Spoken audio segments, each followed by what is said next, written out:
There comes a moment in every human life when the noise of the world begins to sound hollow. The constant movement, the endless distractions, the pursuit of comfort and approval, all of it starts to feel like a pattern repeating itself without purpose. You look around and everything seems the same, but something within you has shifted. A quiet discontent begins to surface. Not anger, not sorrow, something deeper. An unspoken realization that life as it is does not satisfy. This realization is not a flaw, it is not a sign that something is wrong with you, it is the beginning of clarity. It is the subtle pull that has drawn seekers, wanderers and sages for thousands of years toward something beyond survival, toward truth, peace and freedom. This is the moment the journey begins, not because someone told you to walk it, but because you can no longer ignore the call. The Buddha, Siddhartha Gautama, answered that call over 2 millennia ago. He left behind a kingdom, wealth, and every comfort a person could imagine. He walked into the forest with nothing but questions, not about gods or rituals, but about the nature of suffering and whether it could end. What he discovered beneath the Bodhi tree was not a religious revelation, but a human one. He did not become a god, he became awake. To awaken is not to escape life, it is to see life as it truly is, to see through the illusions that bind us, the habits that keep us cycling through fear, desire and confusion. The Buddha taught that liberation is possible and that every human being carries the potential for it, not by believing in something, but by understanding. Over time, his teachings spread across lands, cultures and languages.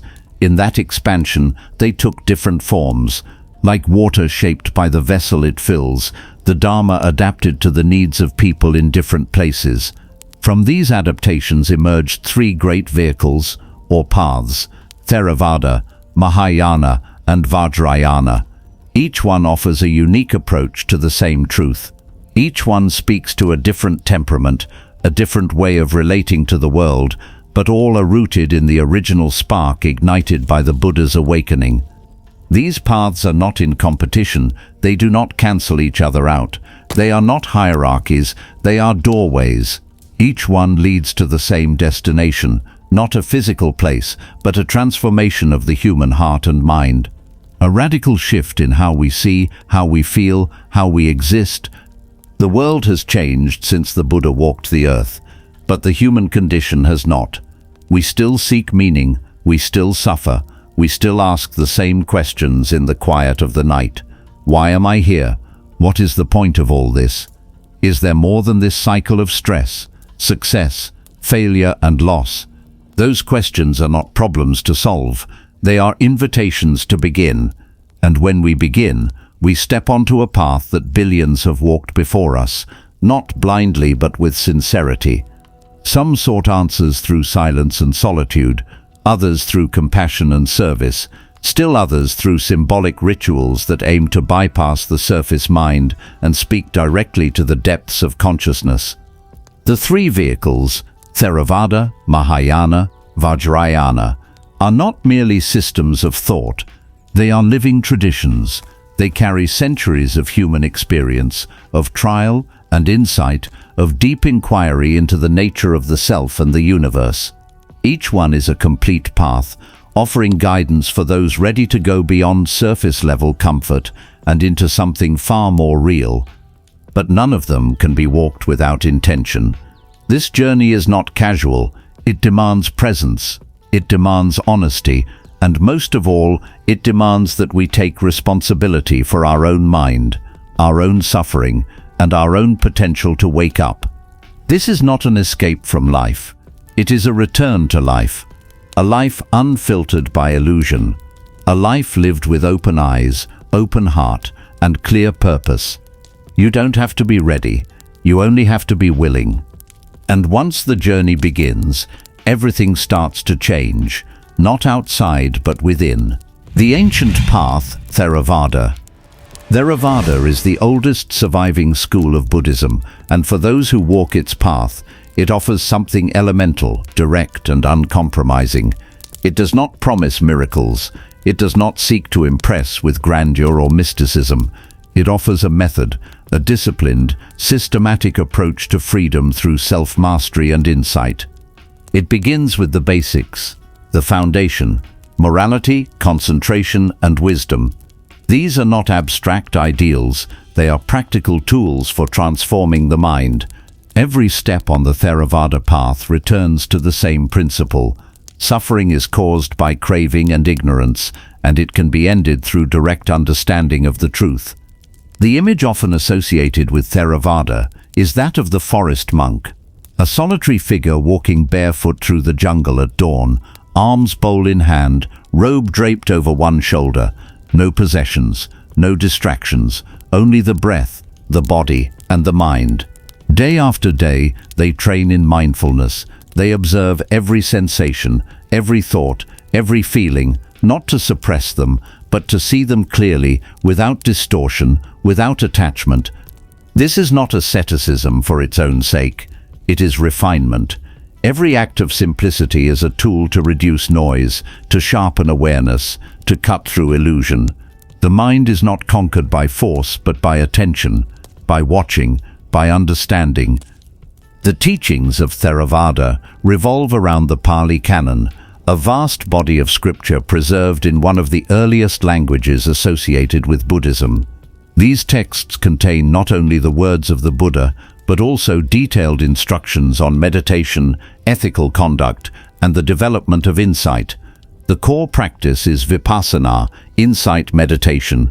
It is not about chasing bliss or transcendent states. It is about seeing reality as it is, impermanent, unsatisfactory, and not self. In this tradition, liberation is deeply personal. The goal is to become an arhat, a person who has eliminated all mental defilements, all clinging, all illusions. The arhat does not return for others. The arhat crosses to the other shore and does not look back. For some, this path may seem narrow, even severe, but for those who walk it, it is clear, precise, and deeply transformative. The Theravāda does not appeal to fantasy. It does not entertain the ego. There is no savior here, no external power to redeem or rescue. The burden of freedom is placed fully in your hands. It is your mind that creates suffering, and it is your mind that must be trained to end it. The monastic community, or sangha, is central to the Theravāda path. Monks and nuns follow over 200 precepts, designed not as restrictions, but as a structure to support deep inner work. Lay practitioners support the sangha through generosity, and in return, the sangha preserves the teachings. It is a symbiotic relationship rooted in mutual respect and shared purpose. But Theravāda is not only for renunciants. Many lay people walk this path with sincerity and devotion.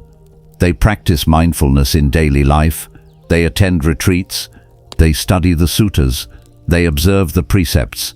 In doing so, they begin to taste the stillness and clarity that lie beneath the surface of everyday experience. The tone of Theravāda is grounded, rational, even scientific. It does not ask for blind faith, it asks for direct observation. Don't believe because a book says so. Don't believe because a teacher tells you. See for yourself. Investigate. Test. The truth is not hidden. It is right here, unfolding in every moment, waiting to be recognized. To walk the Theravāda path is to walk slowly, deliberately, without distraction. It is to turn inward with precision and patience. It is to endure discomfort, boredom, fear, and confusion, not by resisting them, but by watching them dissolve under the light of awareness. There is no room for fantasy here. There are no shortcuts.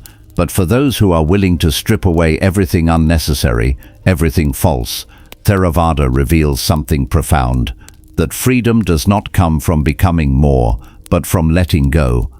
This path is not about building the self, it is about seeing through the self. And when that illusion falls away, what remains is not emptiness but peace. A peace that is not dependent on circumstances.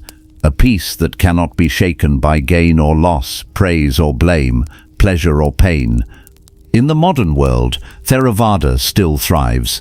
In monasteries across Southeast Asia, in meditation centers around the world, and in the quiet moments of those who sit in silence each day, this ancient path continues.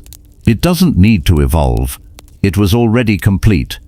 For those drawn to simplicity, to clarity, to discipline and directness, Theravāda offers a way, not a way around suffering, but a way through it, with eyes open, with heart steady, with breath as the guide. This is the path of the elders, and it is still here, waiting for those ready to walk it. The great vehicle, Mahāyāna. Mahāyāna emerged as a bold reimagining of the Buddhist path, not a rejection of the old, but an expansion of the possible. It is often called the great vehicle, because it offers a way not only for personal liberation, but for the awakening of all beings. Its essence lies in one defining ideal, the Bodhisattva. The Bodhisattva is not content with escaping the cycle of suffering alone. Even when standing at the threshold of nirvana, the Bodhisattva turns back, not out of hesitation, but out of compassion. They return to the world of pain, confusion, and impermanence with one vow: to guide others to freedom, no matter how long it takes. This vow is not a sentiment. It is a commitment to live in service of awakening, not just for oneself, but for all existence. Where the Theravāda focuses on the clarity of personal insight, Mahāyāna opens the lens to vast interconnection. No being exists in isolation. Every thought, every action, every intention ripples outward into the lives of others. This understanding forms the basis of Mahāyāna's ethics and practice. You are not walking this path alone. You never were. The teachings of Mahāyāna emphasize prajna, transcendent wisdom. It is not merely knowledge, but a direct realization of the nature of reality itself. Central to this is the concept of shunyata, emptiness. At first glance, emptiness may sound nihilistic, but in the Mahāyāna context it is liberating.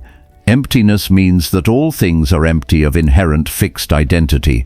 Nothing exists in isolation. Nothing stands alone. Everything arises in dependence upon everything else. This view dissolves the rigid walls of self and other, inside and outside, sacred and mundane. It reveals a world where boundaries are conceptual and reality is fluid. And within that fluidity, compassion arises, not as obligation, but as a natural expression of understanding. When you see that others are not separate from you, love is no longer a choice, it is inevitable.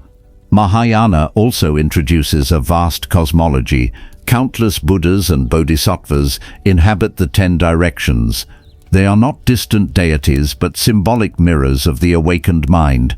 Each represents a different quality: wisdom, compassion, courage, equanimity, and serves as both guide and inspiration for practitioners. These figures are reminders that awakening can take many forms, and that no one walks alone. Unlike Theravāda, Mahāyāna embraces skillful means, upaya, as a flexible approach to teaching. It recognizes that people are different, with different needs, backgrounds, and temperaments. Therefore, the teachings may take on many forms, even paradoxical ones, as long as they help beings awaken. Truth is not confined to one method. It adapts to the moment, like water taking the shape of its container. In practice, Mahāyāna includes everything from silent meditation to philosophical inquiry, from ritual and chanting to active engagement with the world. Lay people are not seen as lesser practitioners. Anyone, regardless of status or background, can take the Bodhisattva vow and walk the path. The vehicle is great because it makes room for everyone. Zen, Pure Land, and many other schools arise from this Mahāyāna spirit.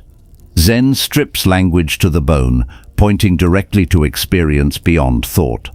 Pure Land invokes devotion, faith, and the name of Amitabha Buddha as a path to rebirth in a realm where awakening is easier.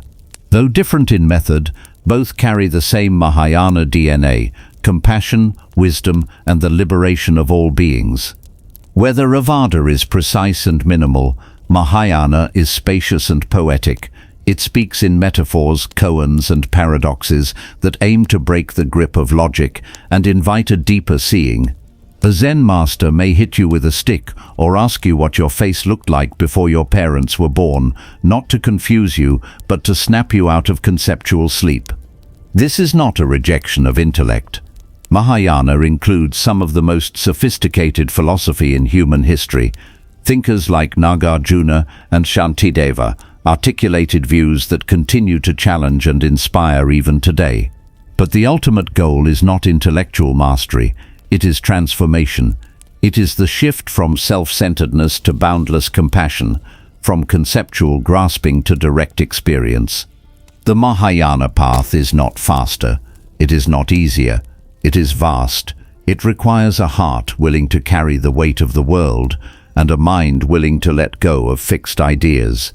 It invites you to see the suffering of others, not as separate from your own, but as your own. It challenges you to meet hatred with patience, confusion with clarity, fear with love. And yet, in all its vastness, the Mahāyāna path always returns to one simple truth. Wisdom without compassion is incomplete. Compassion without wisdom is blind. Together they form the wings of the Bodhisattva. Together they carry you across the ocean of samsara, not as a lone traveler, but as one who lights the way for others. This is the great vehicle. It carries the hopes of all beings, and it asks you, gently but firmly, will you help carry them too? The diamond vehicle, Vajrayāna. Vajrayāna does not introduce itself with explanation. It arrives like thunder, unexpected, uncompromising, and charged with symbolic power. It is called the diamond vehicle, not for its hardness, but for its clarity. A diamond cuts through illusion without hesitation. It reflects everything, absorbs nothing, and cannot be broken. That is the essence of Vajrayāna, sharp, clear, indestructible. Emerging from the heart of Mahāyāna, Vajrayāna is both a continuation and a departure. It shares the Bodhisattva ideal, the vast cosmology, the deep philosophy, but it moves differently. Where Mahāyāna expands into compassion like an ocean, Vajrayāna condenses everything into a single drop of lightning. The goal is the same, awakening, but the method is swift, intense, and often secretive. It is not for those who wish to dip their toes. It is for those ready to plunge. It is for those ready to plunge. At the heart of Vajrayāna is the recognition that everything, every sound, every image, every experience can be used as fuel for awakening. Nothing is excluded. Instead of withdrawing from the senses, the practitioner transforms them. Desire, anger, pride, fear, these are not enemies. They are energies. Left untamed, they cause suffering. Transmuted through awareness, they become wisdom. This alchemical approach is what makes Vajrayāna unique. It does not reject the world, it embraces it fully, but from a different vantage point. Through rigorous training, the practitioner learns to see through appearances, to cut through the surface of things, and to perceive the ultimate nature of reality, not in abstraction, but in the immediacy of this moment. The techniques of Vajrayāna are precise and powerful. Mantras, sacred sounds, are recited not as prayers, but as vibrations that realign the mind with deeper layers of consciousness. Mudras, hand gestures, symbolize shifts in awareness. Mandalas, geometric representations of the universe, are meditated upon, visualized, and sometimes destroyed, to illustrate the impermanence of all forms. Rituals are not performances, they are maps, and every detail, every color, every syllable is exact. Central to Vajrayāna practice is the teacher, or Lama. The relationship is not casual. The teacher is not a guru to be worshipped, but a mirror and a guide. Without clear instruction, Vajrayāna practice is not just ineffective, it can be dangerous. These teachings are powerful because they aim at the root of identity. They deconstruct the self not slowly, but all at once. This requires stability, preparation, and trust. Among Vajrayāna's most distinctive features is deity yoga, the visualization of enlightened beings, not as external gods, but as reflections of your own deepest nature.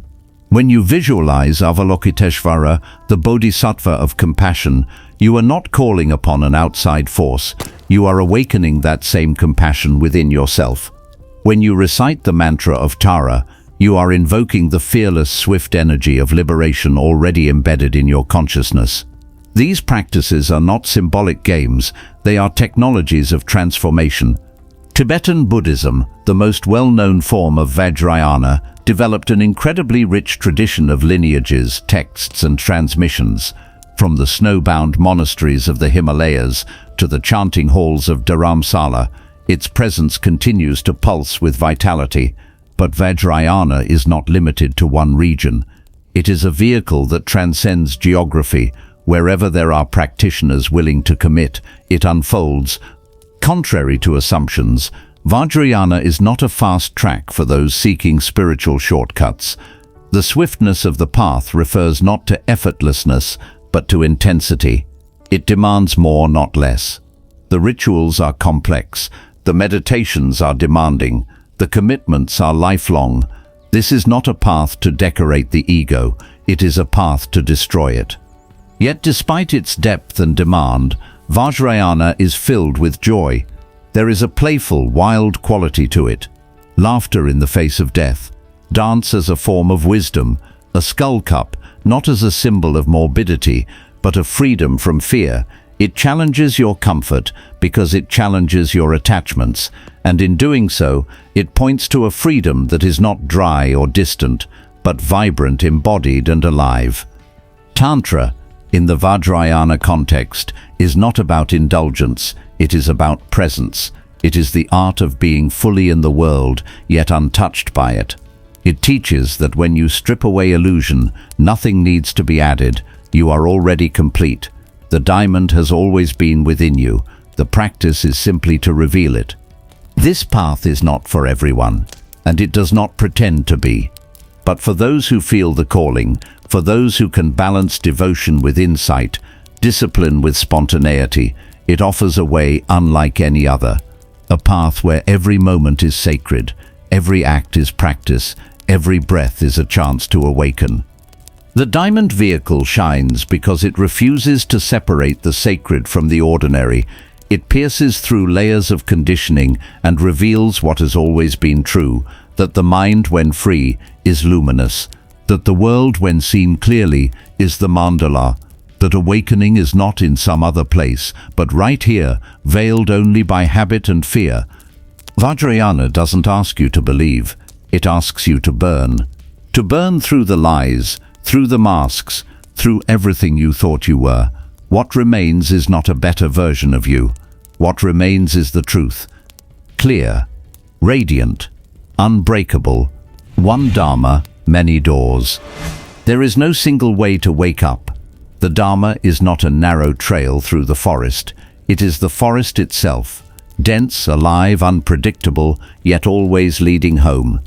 Theravāda, Mahāyāna, Vajrayāna, three great paths, each with its own voice, its own rhythm, its own doorway, but they lead to the same clearing, they point to the same unshakable truth. Theravāda speaks in silence. It offers discipline, simplicity, and the sharp clarity of personal responsibility. It trains the mind to see clearly by peeling away illusion one breath at a time.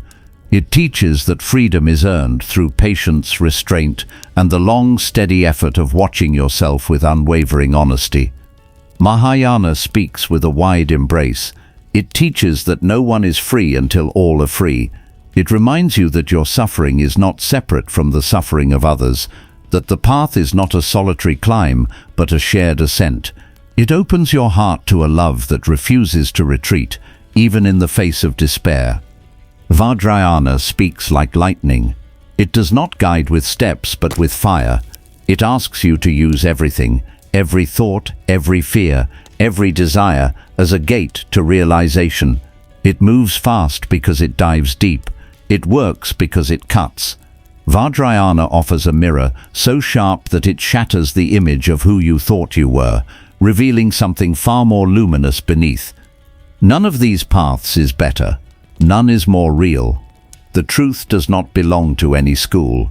It is not held by robes or rituals, temples or titles. It is in you. It has always been in you. These paths are tools, vehicles. They serve only one purpose: to help you remember. You were never broken. You were never unworthy. The confusion, the restlessness, the hunger for something more, these are not failures. They are signs that the path is alive within you.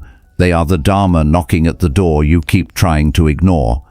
And when you open that door even a little, everything begins to shift. Not always in dramatic ways, sometimes quietly, a little less grasping, a little more presence, a bit more space between reaction and response, a little less need to win, to prove, to control. These are not accidents, they are signs of waking up. The world will still be chaotic. People will still disappoint. Your thoughts will still wander, but something in you will be different. You will begin to see with new eyes, hear with new ears, feel with a heart less armored by fear. You will begin to taste a kind of freedom that has nothing to do with escape and everything to do with understanding. This is the power of the Dharma. Not that it changes the world, but that it changes how you live in it. Not that it erases suffering, but that it transforms your relationship to it.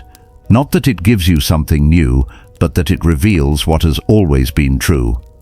The path is not linear. It is not a checklist. You may move through all three vehicles in one lifetime or one morning. You may find yourself drawn to one and later to another. That is not inconsistency. That is growth. What matters is not the label you follow, but the sincerity with which you walk. There will be days of doubt, moments when you wonder if anything is happening. There will be days when everything in you wants to turn away. That is part of the process. Keep going. The Dharma is not a race. It is a return, again and again, back to this breath, this moment, this heart. Do not wait for perfect conditions. Do not wait until you understand everything. Begin where you are. Begin confused. Begin afraid. Begin doubtful. Just begin. And from that beginning, the path will open. In the end, awakening is not a destination. It is a way of seeing, a way of being. It is not something you achieve. It is something you uncover. It is the simple, unshakable knowing that even in the middle of chaos, you are not lost, that even in the face of death, there is something in you that cannot be destroyed. Call it wisdom, call it Buddha nature, call it clarity, stillness, truth. Whatever name you give it, it is already within you. The Dharma doesn't give it to you, it shows you how to see it. Theravāda, Mahāyāna, Vajrayāna, 3 paths. One Dharma, many doors. And you right now stand before one of them. You don't need to be ready, you just need to be honest. Step through,